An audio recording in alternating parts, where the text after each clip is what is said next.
높고 위대하심을 찬양합니다. 변함없이 신실하게 우리 삶에 역사하고 계심을 느끼며 감사합니다. 한 주간도 치열하게 살았습니다. 때로 낙심하며 살아온 저입니다. 그러나 오늘 이 자리에 주님 앞에, 그 영광 앞에 섰을 때 너는 내 아들이라, 너는 내 딸이라 말씀하시는 주의 음성을 듣습니다. 이 세상 가운데서 불러내셔서 하나님의 자녀의 권세를 주시고 다시 세상 가운데 보내셔서 주님의 얼굴을 나타내는 교회라 불러주심을 감사합니다. 우리를 택하셔서 음부의 권세를 이기는 교회라 말씀하시니 감사합니다.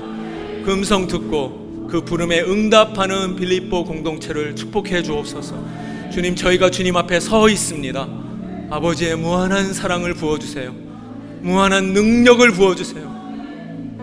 마음껏 축복하시고 기름 부으셔서 우리가 세상의 가운데 나아갔을 때 주의 뜻대로 살게 해주시고 가난하고 병들고 상한 자들이 저희로 말미암아 치유받게 하여 주옵소서. 주 앞에 나올 때 여러 가지 예물을 믿음과 주님을 향한 넘치는 감사로 올려드립니다. 향기로운 제물로 받아주시고 이 물질이 정말 복음을 전하고 잃어버린 영혼들이 주님을 만나 제자가 되는 일에 귀하게 쓰임받게 하여 주옵소서. 오늘 말씀 전하시는 김성모 목사님을 강권적으로 붙들어 주시고 하나님의 은혜로 채워주시고 주의 음성을 듣는 시간 되게 하옵소서. 하나님, 몸 연약한 가운데 계신 박동호 목사님 은혜 위에 은혜를 더하시고 깨끗하게 치유하시고 하나님의 음성을 들려주시고 하나님, 이 큰 공동체를 이끌어나기에 필요한 모든 영적 지도력과 능력과 지혜와 한 영혼 한 영혼 사랑하시는 주님의 심정을 부어 주옵소서. 오늘도 찬양과 여러 가지 안내와 주방과 주차에서 섬기는 이름 없이 봉사하는 손길들 기억하시고 정말 섬기면 섬길수록 더 귀한 주님을 만나는 영혼들 되게 하시고 한 사람도 마당만 밟고 돌아가는 자리 아니라 정말 주님의 지성소에 들어가는 예배 되게 하시며 곳곳에서 드려지는 어린아이들 예배와 청소년들, 청년들의 예배, 또 무한사랑의 예배, 그리고 에노크의 모임 가운데 함께 주옵소서. 우리 주 예수 그리스도 이름으로 감사하며 기도합니다. 자리에 앉으시면서 좌우에 계신 분 향하여 인사할 텐데요, 그냥 하지 마시고요, 얼굴 근육을 한번 풀겠습니다. 이렇게 준비해 주세요. 예, 얼굴 근육을 이렇게 많이 웃어주시고요, 환한 미소로 앞뒤 좌우 4명한테 말보다도 표정으로 당신을 사랑하고 축복합니다 얘기해 주시기 바랍니다. 하나, 둘, 셋. 당신을 사랑하고 축복합니다. 환한 미소로 인사해 주세요. 감사합니다. 오늘 예배에 처음 나오신 분 계시다면 예배 마치고 맞은편에 빌립보 카페에서 담임 목사님과 만나고 교제하는 시간, 환영하는 시간을 갖도록 하겠습니다. 주보 간지에 보면 이제 마지막 주 4024 기도의 기도 제목이 나와 있고요. 이번 주는 이제 머슴교회와 그리고 지역사회를 위해서 계속 기도합니다. 특별히 이번 주 월요일부터 금요일까지 여러분 맡으신 시간대 있으시죠? 각자 담당하는 시간에 가능하신 분은 그 시간대에 이 본당을 오픈하려고 합니다. 새벽 예배부터 밤 9시까지. 그래서 여러분이 이 시간 이곳에 오셔서 기도하시면 좋겠어요. 저쪽에서는 머심 세미나가 진행되고 있고요, 여러분이 가능하시다면 이 자리에, 자기 자리에 오셔서 그 시간대에 기도해 주시면 감사하겠습니다. 계속해서 성령께서 정말 우리 가운데 역사하시는 것들을 위해서 기도해 주시고요, 특별히 정말 사랑방으로 오픈해 주시고 또 라이드와 민박으로 섬겨주시는 모든 분들 너무 감사한데요, 그분들에게 좀 격려의 박수 한번 해주시기 바랍니다. 영상 광고 계속 보면서 주님께 예배하도록 하겠습니다. 2018년 9월 30일 주일 예배 교회 소식입니다. 빌립보 교회에 오신 모든 분들을 주님의 이름으로 환영합니다. 하나님을 향한 갈망이라는 주제로 제14차 4024 릴레이 기도가 진행되고 있습니다. 이제 5번째 주를 마쳤습니다. 다음 주는 4024 마지막 주이자 머슴 세미나 기간입니다. 이 기간 동안에는 새벽 예배 후부터 오후 9시까지 담당 시간에 교회 본당에 오셔서 기도해 주시기 바랍니다. 제9회 머슴교회 세미나 안내입니다. 기간은 10월 1일 월요일부터 10월 4일 목요일까지이며 머슴교회로는 10월 1일부터 4일까지, 사랑방 참관은 10월 3일 수요일 오후 7시에 있습니다. 목회자, 사모, 선교사, 평신도 리더들로 총 60명이 참석합니다. 오늘 3부 예배 후 30분 동안 찬양대실에서 영유아부 PTA 미팅이 진행됩니다. PTA 미팅이 진행되는 동안 영유아부 어린이들은 각 예배실에서 교사들이 돌봅니다. 제13회 한미국가조찬기도회가 10월 13일 토요일 오전 7시에 지구촌 교회에서 있습니다. 팔목장 김미양, 김형욱 교우 모친이신 김순희님께서 9월 23일에 81세를 일기로 한국에서 소천하셨습니다. 유가족들에게 하나님의 위로가 임하기를 기도합니다. 그 외 공지사항은 주보나 교회 홈페이지를 참조하여 주십시오. 이상으로 교회 소식을 마칩니다.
하나님이 우리를 기뻐하신답니다.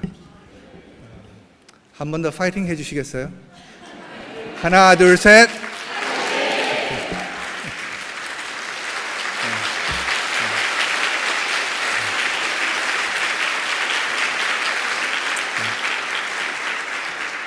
네, 오늘 설교 말씀은 안 합니다. 잠깐 일어서서 감사의 말씀 전하고 싶습니다. 여러분의 기도, 여러분의 사랑, 여러분의 섬김, 여러분이 주님을 사랑하는 그 모습 모두가 저한테 큰 힘이 되었습니다. 그래서 계속해서 파이팅 하고 있습니다. 그리고 혹시 저를 보시면서 얼굴이 좀 반쪽하게 됐네, 혹시 생각하시는 분은 걱정 마세요. 다시 커질 겁니다. 하나님께서 그 한 마리만 그 나눠주신 한 마리, 나중에 이제 또 더 나누겠지만은 그것은 하나님의 인자하심이 영원하도다 말씀을 주셨어요. 그래서 우리에게 향하신 여호와의 인자하심이 영원하도다라는 것을 계속해서 묵상을 하게 하셔서 얼마나 감사한지 모르겠습니다. 하여튼 너무 감사하고요. 계속해서 같이 파이팅하고, 오늘은 김성모 목사님께 또 귀한 말씀을 또 맡기셨습니다. 그래서 우리 그것을 기대하며 박수로 김성모 목사님을 환영해 주시면 좋겠습니다.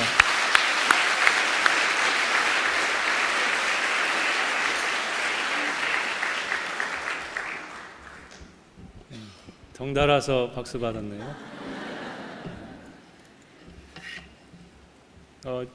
지난 주중에 저희가 우리 박동훈 목사님을 신방을 갔습니다. 신방만 다니시다가 저희가 이제 목회실에서 신방을 가서 같이 찬양하고 감사하면서 함께 나눈 시간이 있었는데요.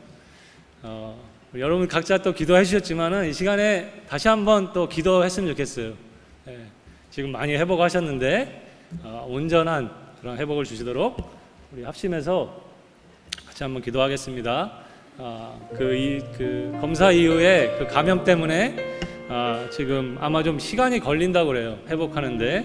근데 하나님의 손이 함께 하셔서 속히 온전한 회복을 주시도록 저희가 합심해서, 그리고 또 우리 성도님들 가운데 아프신 분들 또 많이 계시거든요. 어제 들은 거는 우리 일부 성가대의 신명희 집사님 또 쓰러지셔서 응급실 갔다는 소식을 들었는데, 그런 분들 생각하시면서 우리 같이 하나님께 치유해 달라고 같이 기도했으면 좋겠습니다. 같이 기도하시겠습니다.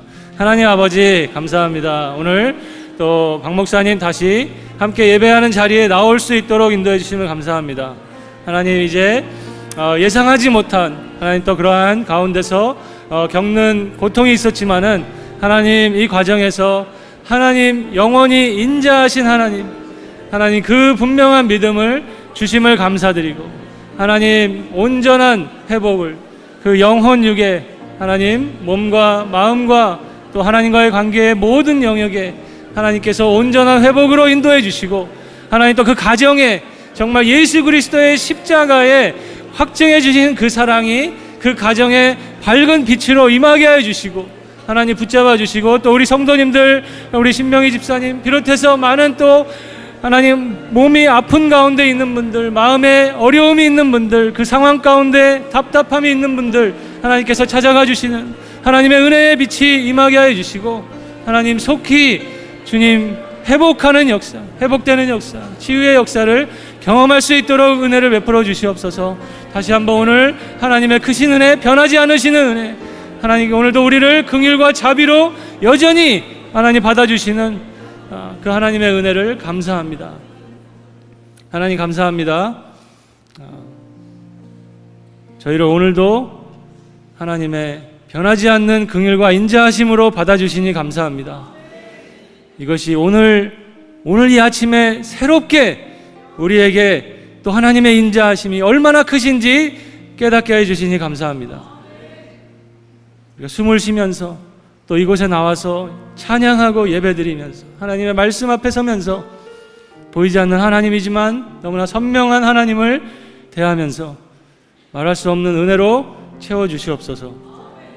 하나님, 그 하나님의 은혜가 우리 영혼육 안에 있는 모든 연약함들을 하나님 낫게 하여 주시고, 특별히 박동훈 목사님 그 몸에 샬롬이 회복되도록 인도해 주시옵소서. 온전한 회복을 속히 이룰 수 있도록 도와주시고, 이 과정 속에서 하나님 그 가정에 하나님의 인자하심의 그 환한 빛이 그 가정을 환하게 비춰주시고, 하나님 우리 성도님들 한 분 한 분의 삶 가운데서도 또 특별히 병 가운데, 연약함 가운데 있는 한 분 한 분을 지켜 보호해 주시옵소서. 오늘도 함께 하나님의 말씀을 나눌 때 하나님의 말씀 안에 오늘 나를 향한, 또 교회를 향한, 이 세상을 향한 하나님의 분명한 뜻이 있음을 믿습니다. 사모하는 마음을 주시옵소서. 말씀 안에 있는 하나님의 뜻과 그 뜻 안에 담겨있는 하나님의 심정을 알고자 하는, 그 심정과 만나고자 하는 마음을 주시옵소서. 성령 하나님, 전하는 자나 듣는 자에게 내 뜻과 내 마음대로 살아왔고 살고 싶은 우리들의 죄성을 오늘 하나님의 뜻과 하나님의 심정이 성령의 능력 가운데 임하게 하여 주셔서 하나님의 뜻과 하나님의 마음 앞에 순종하게 하여 주시고, 회개하게 하여 주시고, 변화가 일어나는 놀라운 일이 이곳에 있게 하여 주시옵소서. 감사합니다. 예수님의 이름으로 기도했습니다. 네. 지난 하나님 말씀은 창세기 1장 26절 27절 말씀입니다. 우리 다 같이 일어나서 창세기 1장 26절 27절 말씀과 5장 1절 3절 말씀 같이 이어서 읽겠습니다. 같이 한 목소리로 읽겠습니다. 창세기 1장 26절 27절 시작. 하나님이 이르시되 우리의 형상을 따라 우리의 모양대로 우리가 사람을 만들고 그들로 바다의 물고기와 하늘의 새와 가축과 온 땅과 땅에 기는 모든 것을 다스리게 하자 하시고, 하나님이 자기 형상 곧 하나님의 형상대로 사람을 창조하시되 남자와 여자를 창조하시고. 아멘. 5장 1절 3절도 같이 한번 읽겠습니다.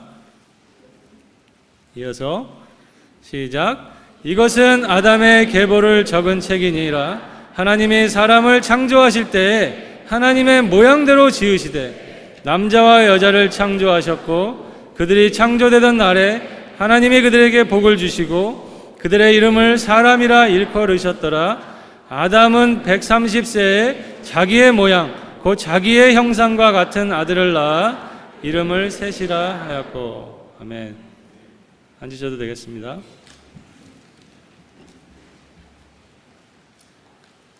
여러분, 우리가 이제 다 이민 와서 살면서 여기서 이제 가정과 우리의 인생을 놓고 생각하면서 그럼 얼마짜리 인생인가? 그런 질문 한번 던져 봅니다. 여러분은 얼마짜리 인생이라고 여기고 있습니까? 아니면 또 얼마짜리 인생을 살려고 하기 때문에 지금 그렇게 부지런히 사시는 것인가 하는 그런 생각을 합니다. 이제 그 몸값이라는 표현을 우리가 종종 듣게 되는데, 몸값. 물론 이제 그 유명한 스포츠 선수들이나 유명한 연예인들에 대해서 몸값에 대한 얘기를 하죠. 이제 축구를 좋아하니까 세계적인 축구 선수 가운데 메시라는 선수가 있는데, 그 메시라는 선수가 지금 현재 유럽의 스페인의 바르셀로나라는 명문 구단에서 뛰고 있습니다. 근데 그가 작년에 이제 4년 연장 계약을 했어요. 4년 연장 그 구단과 계약을 하면서 그 재계약을 통해서 그의 몸값이 신문에서 봤는데 4억 5천만 유로. 4억 5천만 유로가 얼마인가? 한국 돈으로 하면은 5,800억 원 이라고 합니다. 그 메시라는 축구 선수의 주급이 10억이 조금 안 된다고. 감이 잘 오진 않지만은, 그런데 우리 자신도 우리들의 나의 인생을 놓고도 사실은 크게 다르지 않은 것 같아요. 우리가 직장을 생각할 때 연봉에 대해서, 연봉이 얼마, 사실 배우자랑 결혼할 때도 드러내는 것 같지 않지만은 상대 배우자의 연봉이 얼마인가, 사업하시는 분들도 이 사업이 얼마짜리인가 아주 숫자로 자신의 인생이 평가받는 것에 대한 참 그런 비참함이 있지만은 그렇게 썩 기분이 좋지는 않지만, 그런데 그게 현실이에요. 이 자본주의라는, 어떻게 보면 자본주의라는 이 사회에서 사람을 보는 관점에 아주 중요한 관점이 돼버린 거죠. 우리 사회는 계속해서 사람을 바라보는 관점들이 여러 가지 관점. 예를 들면은 뭐 그런 그 칼 막스나 엥겔스 이런 사람들이 유물론이라는 어떤 관점으로 사람을, 공산주의 안에서 사람을 보는 관점이 있고, 또 종교적으로도 이슬람이나 불교나 힌두교나 여러 종교들이 그 종교 안에서 사람을 보는 관점이 있어요. 그 관점 때문에 지금 그러한 모습을 하고 있는 거죠, 우리들이 보는. 그래서 나는 사람에 대한 어떠한 관점을 갖고 있는가? 우리는 알게 모르게 이 세상에 내가 자라온 환경 가운데 엄청난, 태어나면서부터 지금까지 이 세상의 가치로 사람을 보는 그런 관점이 생겨버렸어요. 자기도 모르는 사이에. 그래서 다시 한번 질문을 던지면서 나는 누구인가? 그리고 너는 누구인가? 나는 누구고 오늘 내 옆에 앉아있는 이 사람은 누구인가? 하는 것에 대한 나는 어떠한 관점을 가지고 있는지, 그 부분에 대해서 고민할 때 이 성경의 첫 장을 열면서 너무나 놀라운 그 메시지를 접하게 됐습니다. 사실 제가 미국에 와서 빌립보 교회를 막 다니기 벌써 20년이 넘었어요. 21년 넘었는데 빌립보에 와서 큰 축복이, 여러 정말 나는 축복이 있는데 하나님의 말씀을 잘 가르쳐주는 축복이 있잖아요. 근데 정말 이 창세기에 또 오늘 이 말씀을 통해서 제 안에 찾아온 자유함, 지금까지. 근데 성경은 첫 장을 열자마자 오늘 우리가 읽은 대로 내가 누군지에 대해서 분명한 선언을 하는 거예요.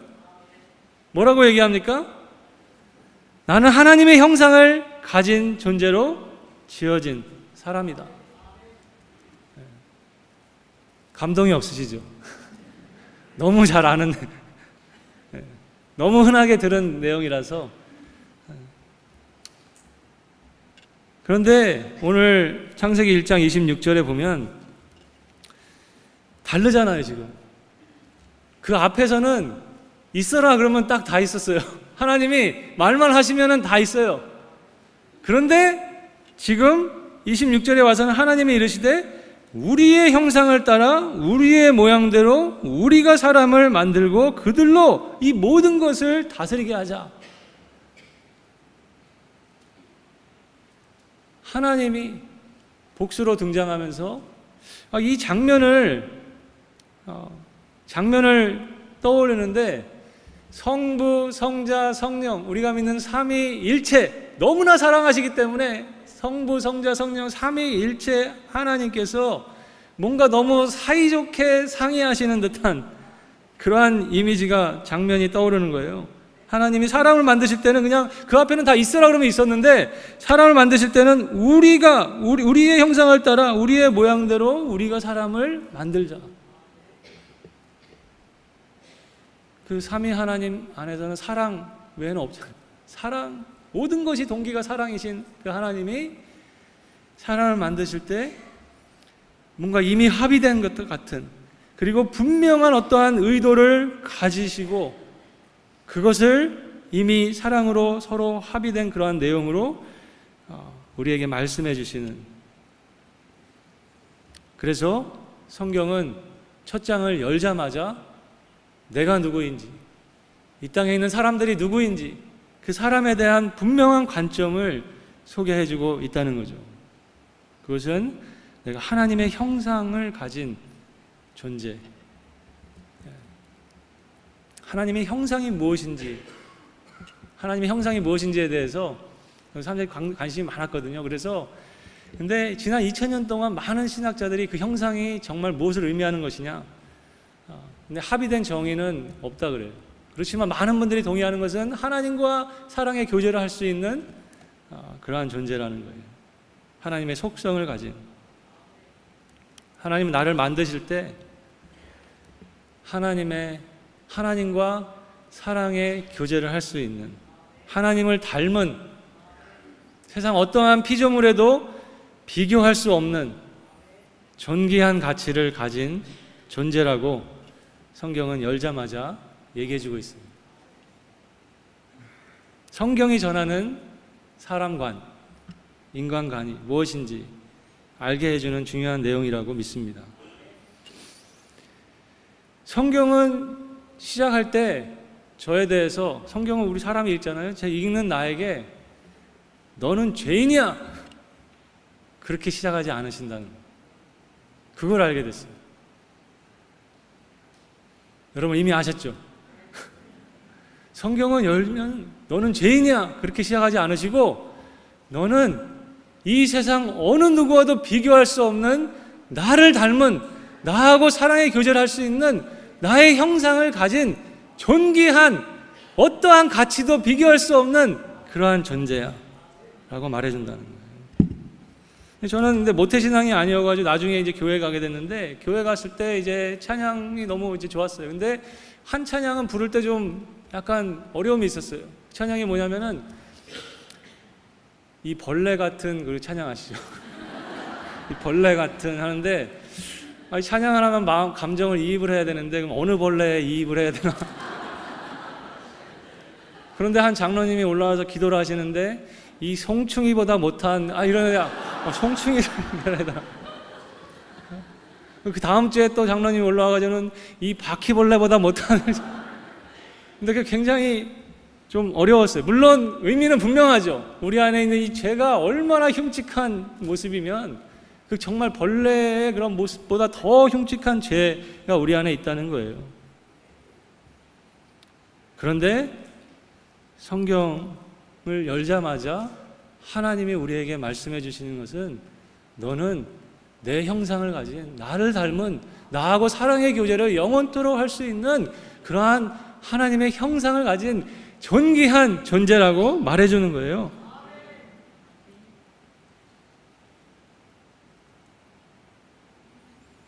존귀한 존재. 지난주에 말씀드렸죠. 존귀한 존재가 무엇인지. 뭐예요? 존재 자체가 귀한 존재라는 거예요. 존재 자체가 귀하세요. 하나님이 그렇게 바라보신다는 거예요. 존재 자체가 귀하다고. 옆에 분을 보세요. 바라보세요. 그분이 옆에 존재하는 것 자체가 귀하신 거예요. 아멘? 얘기해 주세요. 존재 자체가 귀하십니다.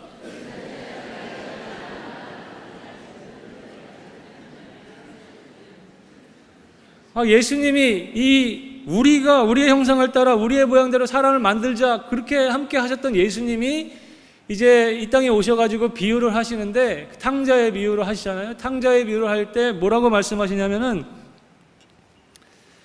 또 이르시되 어떤 사람에게 두 아들이 있는데, 그렇게 시작하시는 거예요. 사실 또 이르시되 어떤 사람에게 두 죄인이 있는데, 그렇게 두 죄인이에요. 그런데 두 죄인이라고 말하지 않고 두 아들이 있는데, 그 아버지에게는 그 둘은 아들이, 자식이, 자녀예요. 그렇기 때문에 존재 자체가 너무 귀한 거예요. 여러분, 예수님이 왜 나를 위해서 십자가에서 죽으셨을까? 이것 때문에 지금 와서 우리가 예배 드리는 건데, 예수님이 왜 나를 위해서 죽으실 이유가 무엇이 있을까? 이 중에 여러분 중에 정말 예수님한테, 예수님이 여러분을 위해서 죽을 만큼, 죽을 정도로 여러분이 그래도 예수님께 뭔가 예쁘게 보일 만한 그러한 짓을 하신 분, 조금이라도, 그래서 예수님이 여러분을 위해서 죽으셔야 되는, 아무도 없을 거예요. 로마서 5장 8절 말씀을 보면 유명한 말씀이죠. 뭐예요? 우리가 아직 죄인 되었을 때, 내가 하나님의 형상이라는 가치가 있는 것조차도 모르고 살아갈 그때, 그리고 이 세상의 다른 가치들 때문에 그 가치를 내가 만족시켜야 되는, 정말 그것 때문에 추구하는 그런 삶. 우리는 태어나면서부터 가정에서, 학교에서, 이 사회에서 엄청난 세뇌를 당한 거예요. 세상이 정한 그 가치를 만족시키라고. 그래야지 뭔가 내가 얼마짜리 인생인데, 내가 그래도 뭐 하는 인생인데라고 말할 수 있는. 대부분은 그 가치에 도달하지도 못하는데 그것을 피곤하게 살다가 이렇게 이민까지 와서 살아야 되는 그러한 삶. 그런데 우리가 아직 죄인 되었을 때에 내가 거기에 대해서, 예수님에 대해서 아무것도 할 수 있는 그러한 내용이 없는 그때에 그리스도께서 우리를 위하여, 나를 위하여 죽으심으로 하나님께서 우리에게 대한 자기의 사랑을 확증하셨다는 거예요. 이 창세기 1장 26절에서 갑자기 사람을 만드실 때는 우리가 우리의 모양대로, 우리의 형상대로 사람을 만들자라고 그렇게 사랑에 합의를 하신 그 하나님의 사랑이, 우리가 죄인들, 하나님의 형상이 있는 조차도 모르고 다른 가치를 추구하는 우리의 삶 가운데 있는 우리를 위해서 예수님이 죽으실 정도로, 예수님이 왜 나를 위해서 십자가에서 죽으셨을까? 내 존재 자체가 귀하기 때문에. 하나님께는, 하나님이 나를 그렇게 만드셨기 때문에. 내가 아무것도 하지 않았는데도, 그런데도 하나님이 인간이 되셔서 나를 위해서 대신 십자가에서 자기의 모든 것을 주시고 그 수치와 죽음, 고통을 다 담당하시고 나를 사시는, 자신을 주시고 사시는, 여러분, 예수님 다시 사신 거예요. 여러분의 몸값이 얼마예요? 여러분의 몸값이 얼마입니까 지금? 예수님 생명의 가치를 주신 거예요. 말할 수 없는 하나님의 사랑, 상상할 수 없는 하나님의 사랑, 창세기 1장에서 우리를 만드실 때부터 디자인하신 그 사랑, 부어주신 그 사랑, 그것이 십자가에서 다시 한번 드러나면서 그 사랑을 치르시고 나를 사신. 내 몸값이 얼마예요? 메시가 주급을 10억 조금 못 받는 게 부러우십니까? 조금 부럽죠?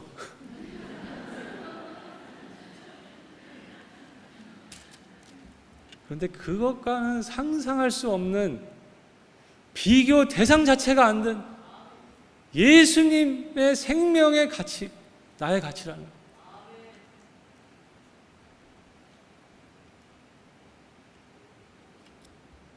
여러분, 숨을 한번 들어 마셨다가 내뱉어 보세요. 병원 가면 하는 거죠?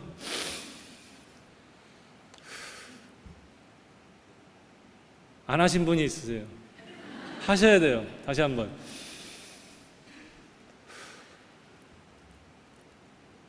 여러분, 살아계신 거예요.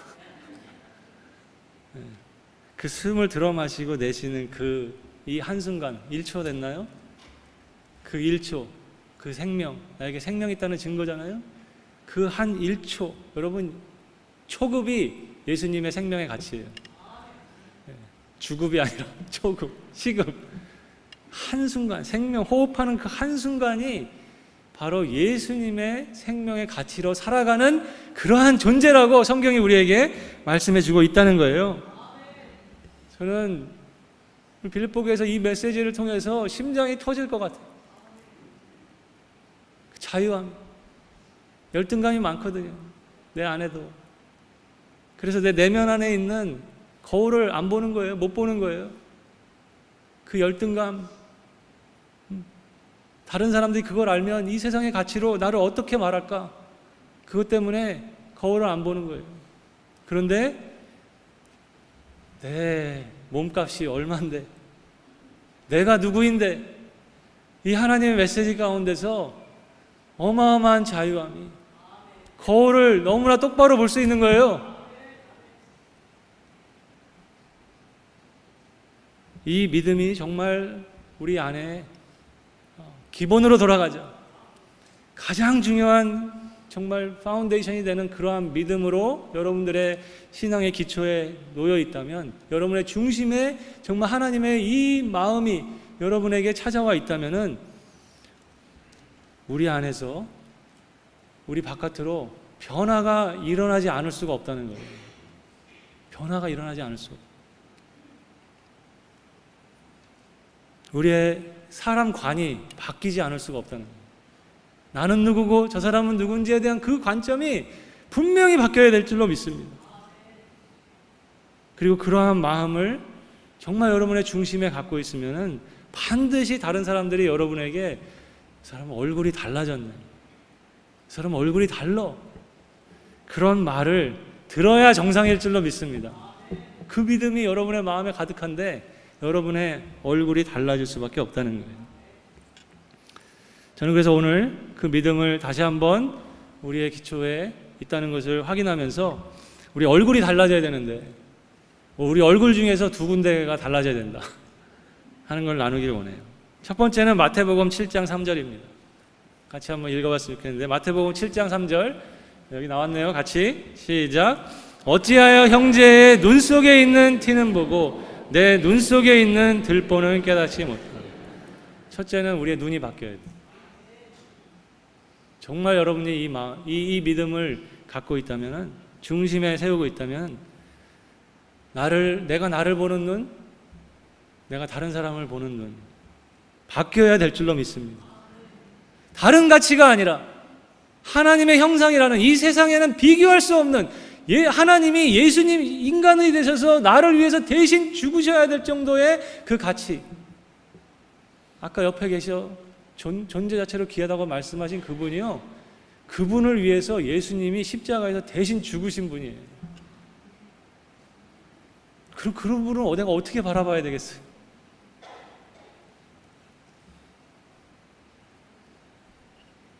그래서 복음서에서 예수님의 시선을 보면,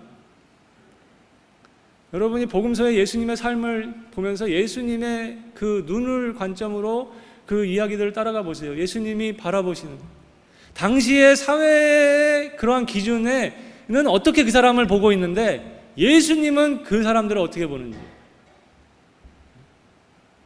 사마리아 여인, 유대인의 관점에서 사마리아 여인, 더군다나 그 사람은 사마리아 사회에서조차도 그 기준에 미치지 못해가지고 어떠한 눈을 받고 있는지. 그런데 예수님이 그 여인을 바라본 시선, 가늠하다 현장에서 잡힌 그 여인, 모두가 다 돌을 가지고 다 지금 정죄하면서 쳐 죽여야 되는 그러한 눈으로 바라보고, 민족의 반역자로 그러한 시선만 받고 있던 삭개오라는 한 인물을 예수님이 찾아가서 그를 바라보시고, 그는 평생에 그런 눈빛을 처음 받아. 그 죄는 분명히 예수님이 인정하시는 건 아니에요. 그러나 그 존재에 있는 하나님의 형상, 하나님이 처음 예수님이 우리가 같이 그 사랑으로 하나님의 형상을 부여했던 그 가치는 여전히 그 안에 있기 때문에 그 가치로 바라보는 거예요. 가늠하던 현장에 잡힌 그 여인도 예수님께서 그러한 그 존재 자체에 있는 존귀함, 하나님의 형상이라는 그 존귀함, 그래서 예수님이 직접 오셔서 그 여인을 위해서도 죽으셔야 하는 그러한 가치가 있는 존재라고 바라보신다는 거예요. 이 믿음을 우리가 갖고 있다면 우리의 눈이 달라져야 되지 않겠습니까? 달라져야 되는데 이 세상에 이 너무나 이 다른 가치로 우리의 눈이 그렇게 바라보는 눈이 이미 그렇게 안 봤기 때문에 우리의 모든 근육이 다 굳어져 버렸어요. 영혼의 눈의 근육과 우리 눈의 근육이 좀 푸셔야 돼요. 눈 근육을 푸세요. 지금 푸세요. 만지세요. 다 풀려 계신가 보네. 여러분, 바라보기가 쉽지 않아요. 여러분, 부부가 같이 앉아 계십니까? 바라보세요. 여러분, 집안 가정에서 어떤 시선으로 부부가 서로 바라보시는, 어떠한 시선으로 지금 자녀를 바라보고 계시는지. 이 왼수가 아니라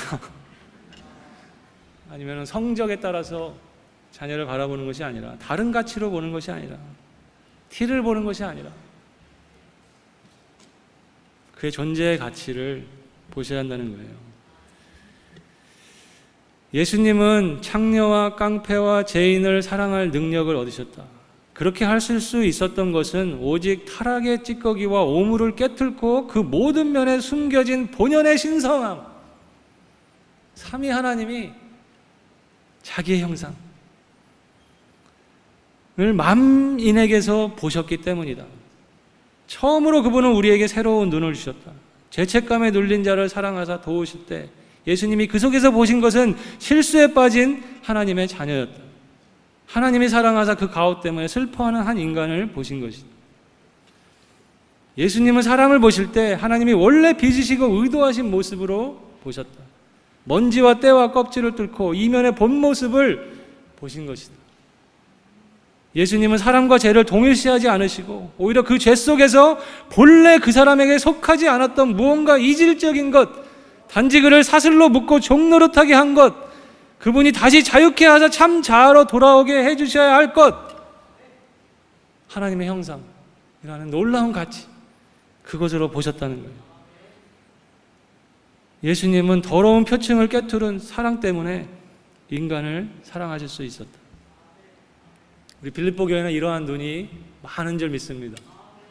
서로 이러한 눈으로 바라보는 줄 믿습니다. 생각해 보세요. 여기 교회 왔는데 여기 계신 모든 분이 이 눈으로 다 바라보는 거예요. 예수님의 눈으로 다 바라본다고 생각해 보세요. 여러분, 눈은 소리를 내지 않죠. 바라보면은 소리가 안 나요. 그런데 눈 바라보면 강력한 메시지가 있어요.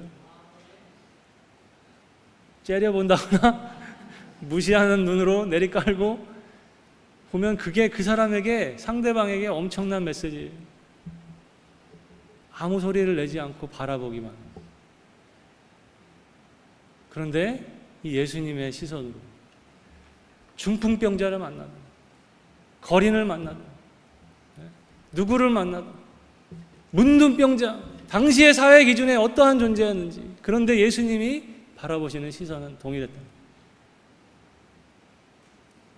그래서 여러분, 눈 근육을 좀 푸시라는 거예요.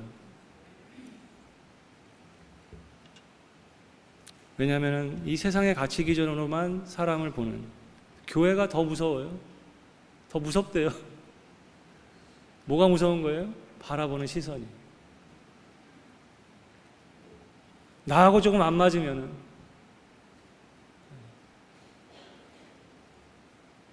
눈 근육이 그대로 또 옛날 세상에 굳어져 버린 그 내용으로 가서 내가 판단하고 정죄하는 대로 그렇게 바라보면 쉽지 않아요. 사도행전에 사울의 눈이 있었어요. 정말 교회를 잔멸하려고 했던 그 눈, 그 의로움 때문에. 그런데 그가 바울이 될 때 눈에서 비늘이 벗겨진다.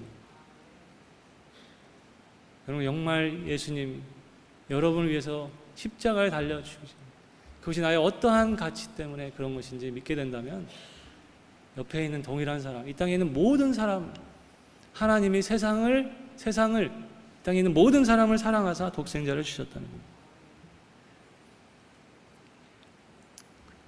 눈은 마음의 창이라고 했습니다.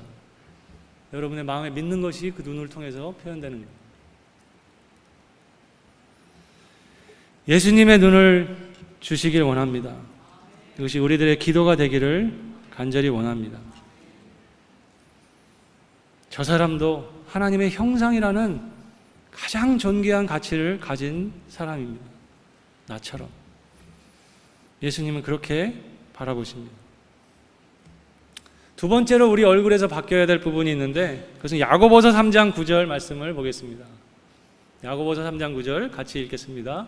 시작. 이것으로 우리가 주 아버지를 찬송하고 또 이것으로 하나님의 형상대로 지음을 받은 사람을 저주하나니. 퀴즈를 내겠습니다. 여기서 이것은 무엇일까요?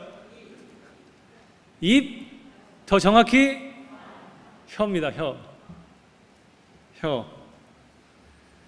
이것으로, 혀로 우리가 주 아버지를 찬송하고 또 이것으로 같은 혀죠. 하나님의 형상대로 지음을 받은 사람을 저주하는. 눈은 두 개인데 혀는 하나예요. 혀도 두 개였으면 좋았을 걸. 한 혀로는 하나님을 찬양하고 한 혀로는 다른 사람 욕하고. 근데 혀는 하나를 주셨네요. 같은데 같은 혀로 오늘 찬양했잖아요. 찬양대가 조심해야 될 것 같네요. 찬양했는데 우리 다 찬양했잖아요. 사실 다 찬양했죠. 다 찬양했는데 그 혀로 다른 사람을. 그런데 놀라운 표현을 쓰죠. 하나님의 형상대로 지음을 받은 사람을 저주한다.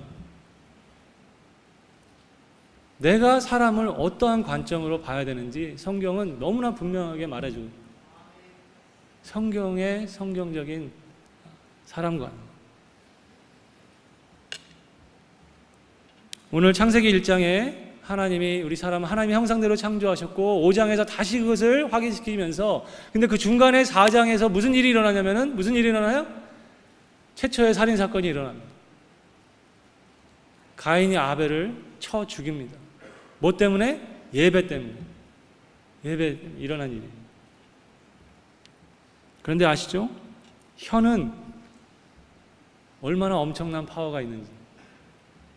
우리가 직접 물리적으로 다른 사람을 쳐 죽이지는 않았을지 모르지만 이 혀가, 그 한마디가 내 심장을 훅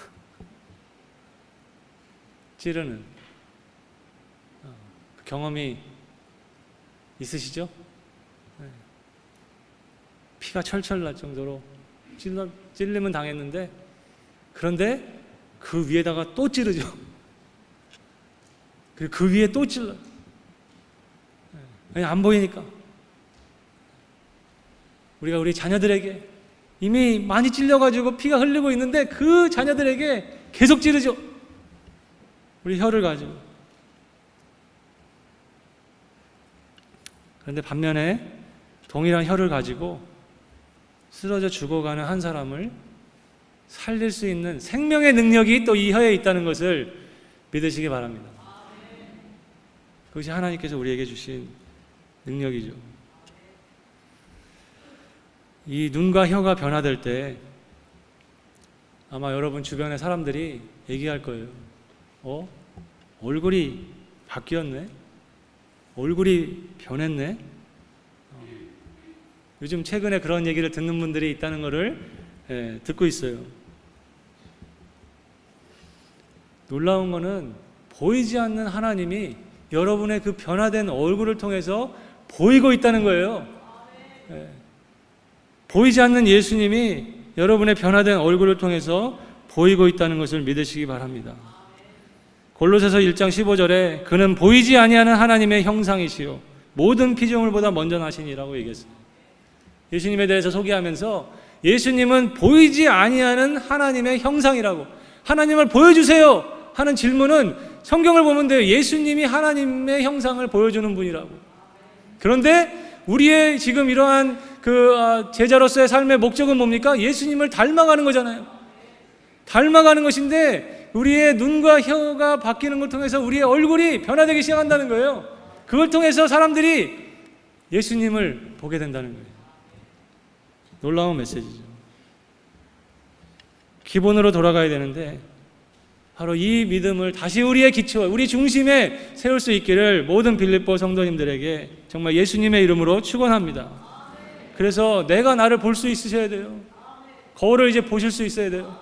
하나님의 형상이라는 가장 존귀한 가치를 가진 존재로 보면서 자유함을, 심장이 터질 것 같은 자유함 가운데 이거보다 기쁜 소식이 어디 있습니까? 그리고 가정에서 배우자를 향한 그 시선, 그 혀, 자녀들을 향한 그 시선과 혀, 그리고 사랑방을 생각해 보세요. 사랑방에서 다 이 얼굴로 서로 바라본다고 생각해 보세요. 그 사랑방이 정말 다른 사람들이 모였잖아요. 그런데 그곳이 천국이 되는 거예요. 교회 와서 마찬가지로 교회 들어오는데 이 빌립보 성도들의 모든 얼굴이 변화된 얼굴, 그리고 일주일 동안 살아가는 우리의 직장, 일터, 그곳에서 이 관점으로 사람을 바라보는 거예요. 저 사람 안에 내가 이해하지 못하는 나와 너무나 다른, 어떤 경우에는 다른 인종, 우리가 그런 환경에 사니까 그러한 부분들이 있지만 모든 사람, 이 땅에 태어난 모든 사람은 하나님의 형상이라는 가장 존귀한 존재다. 그것이 성경이 전해주는 메시지입니다. 믿습니다. 그것 때문에 예수님이 십자가에서 죽으신 거예요. 그것을 실천하는, 다른 어떠한 사역적인 봉사에 열심히 하는 것도 중요하지만 사람을 바라보는 게 더 중요합니다. 그렇게 바라보실 수 있는 우리 빌립보 성도님들이 되시기를 예수님의 이름으로 축원합니다. 우리 이 시간에 같이 찬양하겠습니다. 다 같이 일어나셔서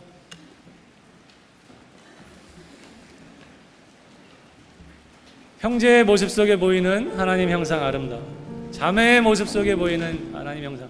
먼저는 다른 사람을 이 가치로 바라볼 수 있으려면요, 내가 내 자신을 그렇게 바라볼 수 있어야 돼요. 그래서 처음에는 여러분의 이름을 넣으세요. 성모의 모습 속에 보이는 하나님 형상 아름다움, 존귀한 존재 자체로 너무나 귀한 주의 자녀 됐으니 사랑하며 섭니다. 그렇게 여러분 자신에게 선포하시기 바랍니다. 주의 마음 속에 보이는 하나님 형상 아름다워라. 존귀한 주의 자녀 됐으니 사랑하며 섬기리. 자, 이 마음 가지고 우리 옆에 분을 바라봐야 되는데, 말씀드렸죠. 여러분의 눈의 근육이 이 세상의 가치로 바라보는 거에 너무 굳어져 있어요. 우리 모두가 다. 그래서 진짜 이 시간에 눈 근육 좀 푸세요. 그리고 옆에 분들 바라보겠습니다. 다른 가치가 아니라 예수님이 그분을 위해서 생명을 내 던지실 정도의 하나님의 형상이라는 가장 존귀한 가치 가진 존재라고. 그렇게 저보지 마시고 옆에 분들 바라보세요. 뒤로 돌으셔도 되고 같이 찬양하겠습니다. 형제의 모습 속에 손을 펼쳐주시고 축복하면서 하나님 형상 아름다워라. 존귀한 주의 자녀 됐으니 사랑하며 섬기리. 자매의 모습 속에 약간 좀 안 쳐다보지 않으시는 것 같아요. 좀 쳐다보셔야 될 것 같아요. 네. 형상 아름다워라. 존귀한 주의 자녀 됐으니 사랑하면서. 이 앞뒤에 계신 분을 바라보면서 형제의 모습 속에 보이는 하나님 형상 아름다워라. 존귀한 주의 자녀 됐으니 사랑하면서. 우리의 모임 중에 임하신 주님 앞에, 우리의 모임 중에 임하신 하나님 영광 아름다워라. 존귀한 왕이여 여기 계시니 사랑하며. 우리 한 번 더 왕 되신 주님 앞에 우리의 모임 중에 임하신, 우리의 모임 중에 임하신 하나님 영광 아름다워라. 귀한 왕이 여기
이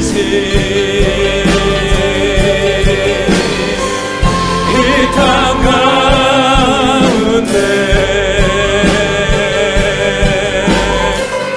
영광 보이소. 한 번 더 주의 나라가 주님의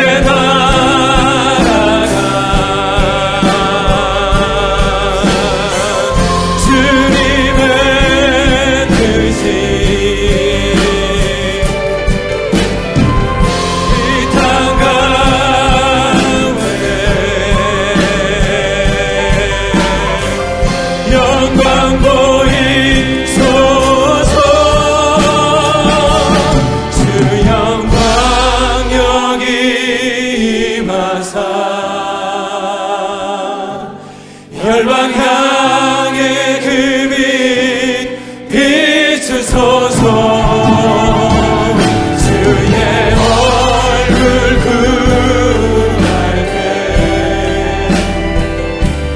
주의 향기 머무소. 주의 향기 머무소서.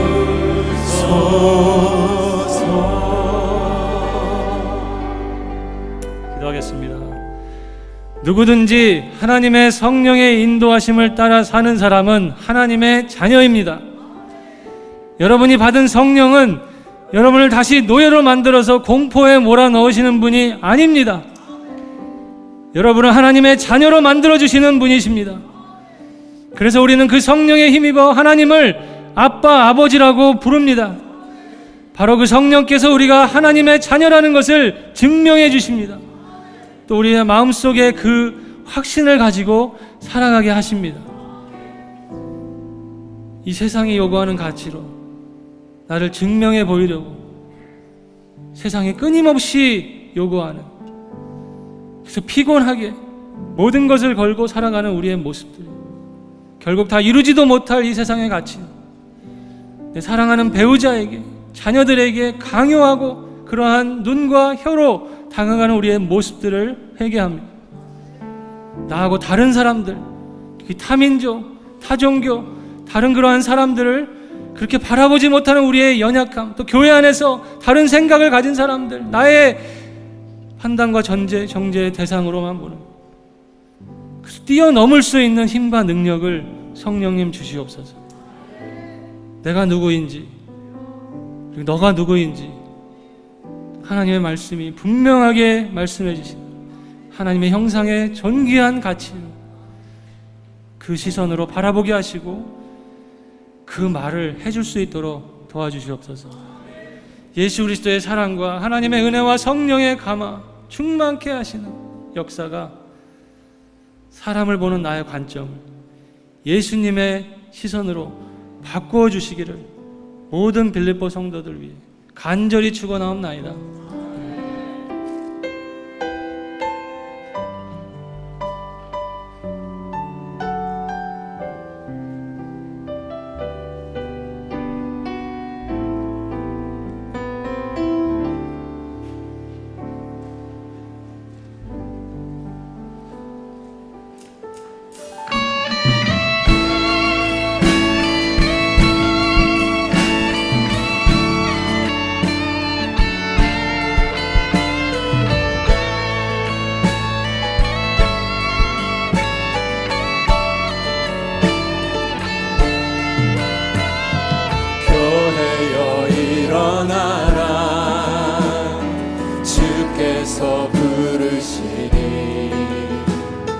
두려움과 실패 내려놓고 교회여 일어나라. 교회여 일어나라. 주께서 보내시니 우릴 부르신 삶의 자리에서 교회여 일어나라. 우린 세상의 빛, 하나님의 편지, 주의 교회를 통해 세상이 주를 보리라.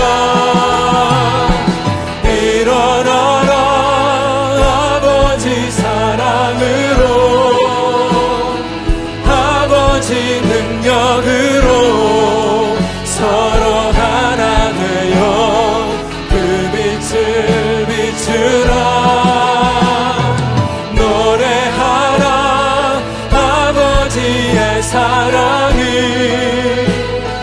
아버지의 크심을 이 삶의 노래로 주님을 나타내라. 일어나라 일어나라 아버지 사랑으로, 아버지 능력으로 서로 하나 되어 그 빛을 비추라. 노래하라 아버지의 사랑을, 아버지의 크심을